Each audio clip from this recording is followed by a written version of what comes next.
Hey, how's it going, everybody? Charlie Wilson here, aka Sinister Charlie. Welcome back.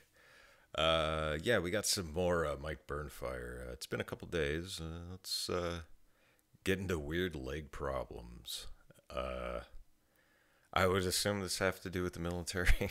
I've had some leg problems from being in the military. I get VA benefits because of it. Yeah. Anyway, I don't know what else to say about that. Yeah, let's get into it. Would you like to hear about the weird problem that happened with my leg? Yes. Is that the thing that you get VA benefits There for? you go. Yes. Is that the only thing? Clockwork. Yep, I get 10% disability for this one and only thing. Yep. Not for your messed up spine, not for your multiple concussions. I pause there. 14 seconds. Yeah, I also get VA for my back. So you can get VA for your back. Yeah, most of my stuff is PTSD, depression, anxiety, and then I get for my knees and then for my back. Good chunk of change.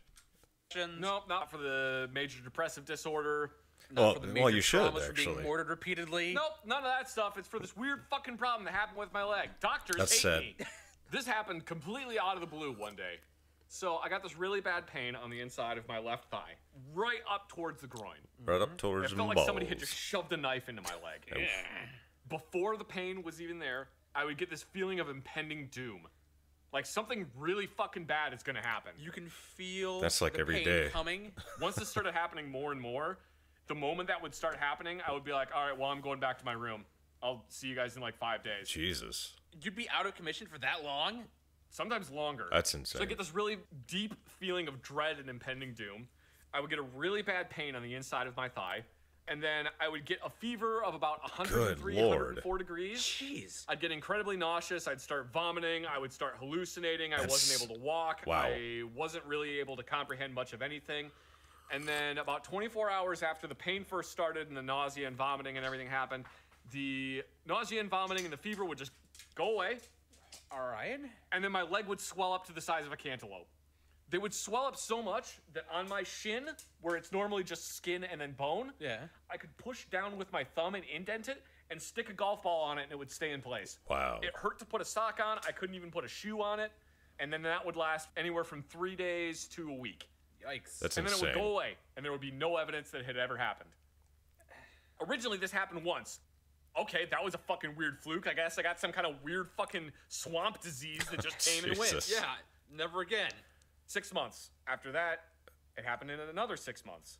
And then soon it started happening every 3 months. I'm I not started even- going to the medics for Yeah, I'm not even gonna begin to diagnose that. I don't know what the hell that is. That's crazy, dude. this. Wow. Most of the time, they had no fucking clue. When I was at Fort Polk, they had no idea what it was and they didn't know what to do. You're on bed rest for 4 days. That's all they can do Ibuprofen. for you. Stay in bed. All right. Try not to walk on your foot, I guess. If you can't even put a sock on, I don't know what the fuck to tell you. I can't believe they deployed you having that medical issue. Well, because it would only happen every 3 months. They did blood tests, they did a biopsy on my leg, and it would just come back as like nothing. Nothing's wrong. It was like, all right, well, maybe that's the last time it'll happen. Like, you feel fine now. You don't have a fever. Your vital signs are all completely normal. Everything's fine. I don't know what to tell you. So they deployed me. It happened once when I was in Kuwait flying into Iraq. I still, to this day, have no idea how the fuck I even managed to get on the Chinook flying into Iraq because I had a fever of 104 Wow. degrees and I was barely able to tell what was going on. Good grief. And then eventually it happened in Iraq, and because Dude, you could die like having a fever of more than 100, like what? Well, 104 degrees. That's crazy, dude. they have limited medical facilities on the small base you're on, so they sent me to the green zone, to the main hospital that was there. And actually, the first time this happened when I was in Iraq, my platoon sergeant thought that I was faking. Yeah. Because they had decided that this was going to be the time that they were going to start doing PT tests while we were in Iraq. Because Oh, they wanted to well. make sure that everybody was still in physical shape. Uh-huh. And the day that they were going to do the PT test, I started getting the pain in my leg and started getting nauseous. As soon as I was about to start doing the PT test, I started throwing up. And Stop throwing up. Stop faking. yeah, my platoon sergeant was basically like, "Stop fucking faking. Why are you faking?" Two of the other people that were in my squad, they'd seen this happen before. Like, he's not fucking faking, man. Bullshit. He's just faking. Fine, bring him to the medics then. They brought me to the medics, and the medics were basically like, you were trying to make him fucking do what? Did you not see how much his leg is swollen up? Look at that! It's like somebody shoved his leg full of cheeseburgers. I could hold a piece of tissue paper to his forehead and it would burst into flames. That's how high his fever is right now. Because I had a fever of 104 degrees. I was like this close to my brain just boiling inside my head. Wow, you were hot-blooded. Crazy. Check it and see? Check Got it a and fever of see. 100. Fuck you. I was gonna say that. 3. Damn. They decided to medevac me to the green zone, and they put me into a room in a hospital. And according to the medics and the doctors that I was working with, I was one of the biggest pain in the ass patients they've ever had. Why? So when they went to put me on the helicopter, I still had a fever of about 104 degrees. I And could one see of the it. medics beforehand was like, how much pain are you in? On a scale of 1 to 10, how much pain are you in? I don't know, man. Do you want morphine? You have to ask? Yes, actually, I have to ask. Do you want morphine? Yeah, man. So they put me on morphine. So the whole flight out to the green zone, I was having a fucking great time. So they got me to the green zone, they put me in this room, and I was on morphine the whole frickin' time. So that's good at least. I didn't care that I was in excruciating pain. So they tried to put an IV in so they could... You know that whole, sorry to pause it, but that whole faking thing, we had a guy in Africa. We were building a school in Comoros. It's an island off the coast of Madagascar. They brought in a bunch of new people because we were trying to get the job done within the deployment. So within it was probably the 3rd month. We were trying to get it all done, and so we didn't have to turn it over to the next battalion. And this guy was like walking around in a daze for like a week straight, and eventually they just thought he was lazy. They were yelling at him for being lazy, but he had malaria. It's like, Jesus, man. So that'll happen in the military. They let this guy walk around with malaria for 7 days. Yeah. So anyway, sorry. could draw blood from it. And I kept jerking my arm He's back fine. going, shut up, you don't know what you're doing, you're not a real doctor. I don't remember any of this. They told me this afterwards. And one of the doctors said, all right, well, maybe if we give him more morphine, he'll stop. He'll like calm down a little bit. Maybe he'll get an addiction instead. And I said, you listen to a smart man, give me more morphine. The IV was in my left arm, but the IV stand and the drip were on the right side of the bed. So I would roll over in my sleep and pull all the cords over, and the entire IV stand would fall on top of me, and the little machine would start going beep, beep, beep, beep, beep, beep. So I remember waking up multiple times in the middle of the night with a large metal box on the side of my face beeping at me and having no fucking clue what the hell was going on. So I would just wake up screaming with R2-D2 climbing on top of me, and I'm just, oh, no, get it off! Just like screaming while the thing is on me. Anyway. It's in my arm!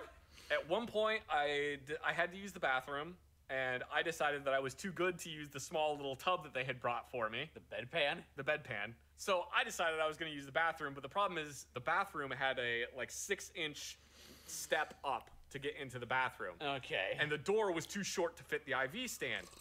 Oh, no. So I would hold on to the IV stand and walk over to the bathroom, and the IV was just barely long enough to reach into the bathroom, so I had to hold my left arm backwards and like arch my back and try to arc the pee into the toilet. So there was at least once that they came into the room and the entire bathroom floor had pee all over it. Oh, no. Because I had just gone everywhere. What happened here? Not enough pressure this time. You didn't give me enough water to drink. This is your problem. And also your fault. You clean it up. At one point, they lost me. What? You died? No, I disappeared. Okay. I went somewhere else. Okay. At one point, one of the nurses came into the room to check on me, and I was not there. Where the fuck did Hazard go? I like that his IV name's stand is Hazard. gone too. That's funny. Everything's gone. Where did he go? So they had to like call down to all the other different floors and figure out where I was. They found me 3 floors down on a different floor, holding out of the IV stand, trying to escape the hospital. Because I was convinced they were out to get me. Why you keep sticking with me with needles? I haven't done anything wrong. I know my rights. This is not without precedent, because apparently my grandpa also got loopy when they gave him morphine. Anyway, It's genetic. they gave me a bunch of blood tests. They weren't able to figure out what the hell was going on. By the time they were able to get me somewhere where they could do like good blood tests and figure out what the hell was happening, the fever was gone. The fever and the nausea and the vomiting, that was all gone. Ghost disease. Ghost disease. So then the only evidence that anything had happened was that my leg would be the size of a fucking cantaloupe. That's still there. So they did do biopsies on my leg like 2 or 3 times. They took a fucking metal Arby's drinking straw and punched a hole in my leg and then pulled a little bit of skin out and snipped it off. Ah, They flew me back to my unit, and then 3 months later it happened again, and this time they were like, all right, fine, just fucking send him to Germany. Yeah, get him 'Cause out of that's here. where the nearest big hospital was in Germany. This is part of where my distrust for doctors came from, because while I was in Germany, they did biopsies on my leg. They ran blood tests like 3 times a day, trying to figure out what the hell was going on. Is it a fungal infection? Is it a bacterial infection? Is it a viral infection? We don't know what the hell is going on. Is your DNA just coming apart at the seams? We don't fucking understand it. Yeah. What is wrong with you? I've never heard of this disease before or these symptoms. I haven't either. One of the doctors was like, I think it's West Mediterranean fever. You're from the Mediterranean, right? And I'm like, no. No. Scandinavian. I don't know, man. I don't know where the hell I'm from. Well, maybe it's Mediterranean fever. I don't know. She's like looking through his book from the 1800s on weird diseases that don't exist anymore. Maybe it's a strange type of consumption. They go and get another doctor, and this other doctor's like, all right, well, I want to put you on Oh, chemotherapy. what? That's for people who have cancer. I said, no. Jesus. He says, no, it's okay. It'll be a small dose of chemotherapy. No. I said, not no, but fuck no. Oh. I want a second opinion. All right, well, I don't think we need a second opinion. I want a second opinion. You go get another doctor. Here's your second opinion. Yes, we do. Yeah, go get another doctor. So they go and get another doctor. I have to explain everything to him. And I have to explain it to every single doctor they bring in. I've seen so many fucking doctors in the last, like, 3... I went to the VA. I had a little bit of a whoopsie doodle. I just drank too much booze, and that's why I'm sober now, because I couldn't piss for 3 days straight.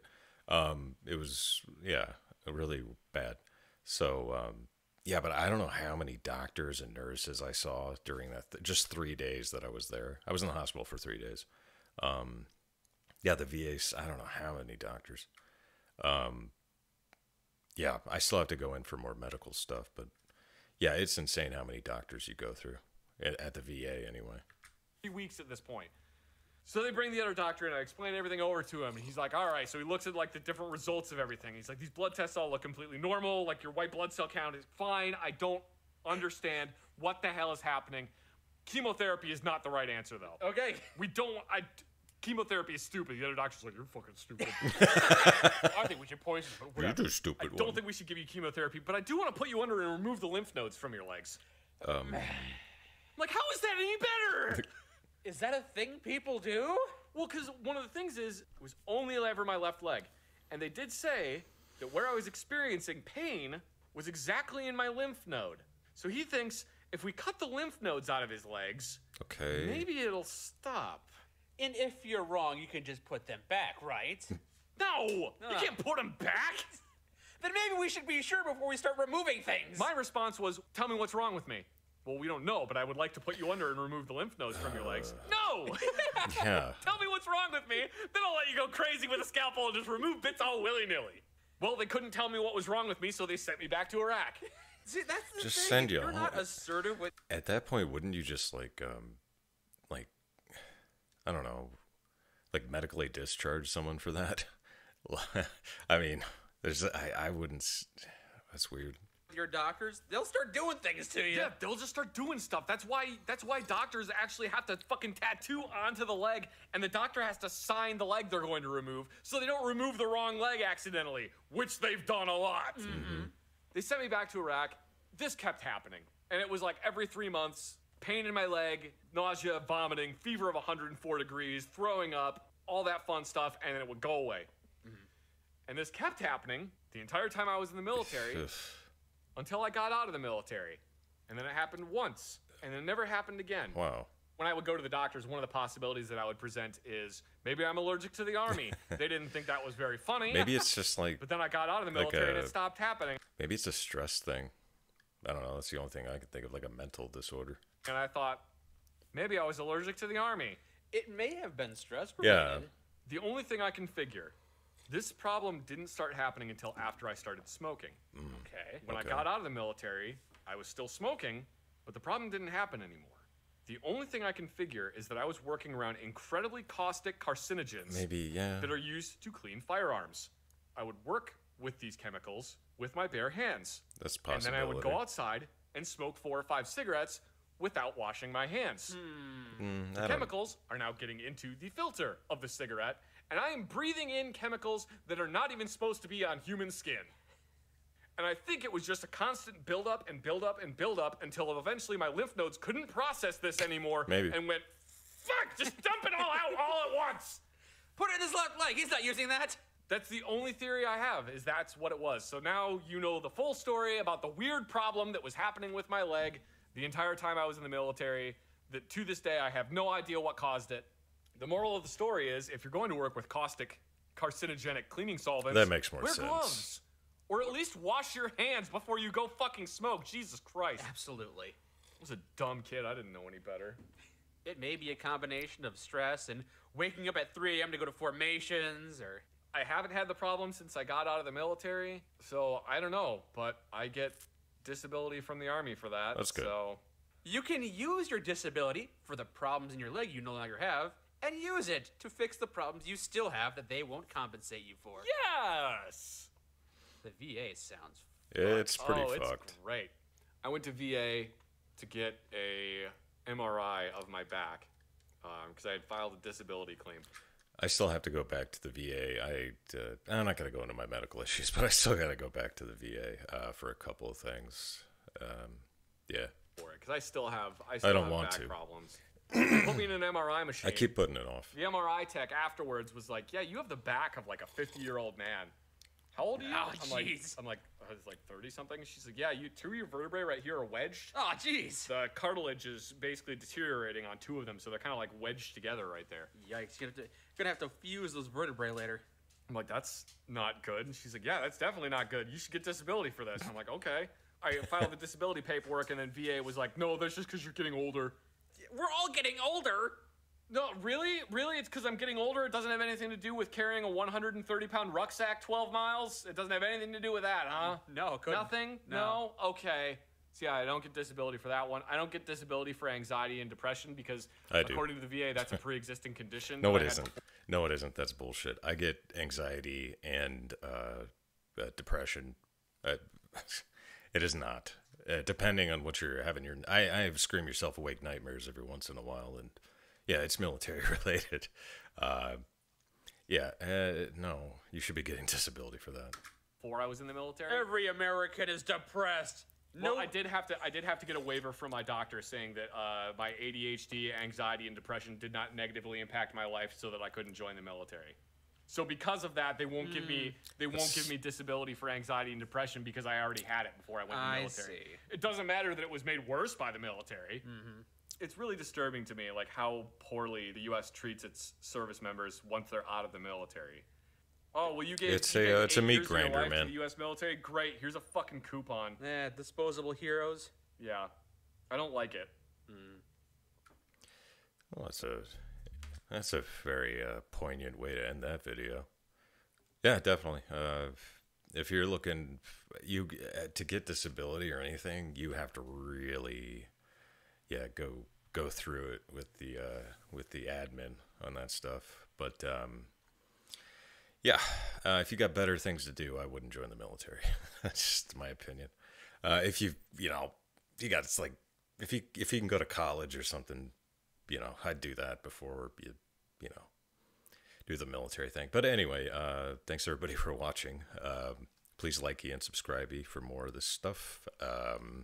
And if you got any suggestions for any other videos, doesn't have to be something like this, could be something completely unrelated. Please put it in the comments. And